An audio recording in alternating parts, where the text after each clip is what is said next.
বিপুল সম্ভাবনা থাকলেও পর্যটক শূন্যই রয়ে গেছে মৌলভীবাজারের বস্তিজোড়া ইকো পার্ক। প্রয়োজনীয় জনবল নিয়োগ না দেওয়ায় সেখানে এখন মাদকসেবী আর মাস্তানদের আনাগোনা। ছিনতাইয়ের আশঙ্কা আর নিরাপত্তার অভাবে পার্কে ঘুরতে যাচ্ছেন না দর্শনার্থীরা। নষ্ট হচ্ছে এর অবকাঠামো। মৌলভীবাজার প্রতিনিধি শেখ সিরাজুর রিপোর্ট জানাচ্ছেন ফাহরিয়া ফরজানা।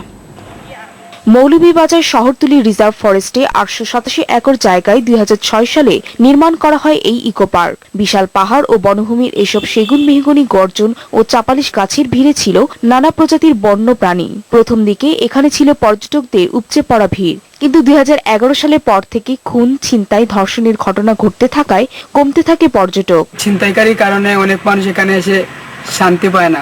আগে আইতো যাইতো, নিরাপত্তা আছে না, এখনো নিরাপত্তা তেমন একটা নাই। স্থানীয়দের অভিযোগ, মাদকসেবী ও মাস্তান চক্রের দখলে চলে গেছে পার্কটি। নষ্ট হয়ে যাচ্ছে পর্যটকদের জন্য নির্মিত কটেজ সহ সব স্থাপনা। এখনো মাঝে মধ্যে পাহাড়ের উপর থেকে বানর হরিণ নেমে আসলে সবসময় দেখা মেলে না তাদের। সুন্দর সুন্দর পশু পাখি আছে, তবে এখানে মানুষ বয়ে আয় না। যদি সুন্দর হয়তো তাইলে আরো মানুষ আইতো। সরকার একটু উদ্যোগ নেয় তাইলে আমরাও বসবাস করতে আরাম পাই এবং এলাকাবাসীও আরাম পায়।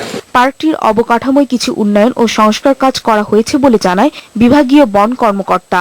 দুর্ঘটনা ও নিরাপত্তাহীনতার কথা স্বীকার করে টুরিস্ট পুলিশের সহযোগিতা চাওয়ার কথাও বলেন তিনি। পর্যটক চায় সেক্ষেত্রে নিরাপত্তা বিধানের ক্ষেত্রে বন বিভাগ আছে, সেক্ষেত্রে পুলিশের দরকার আমরা সহায়তা করব।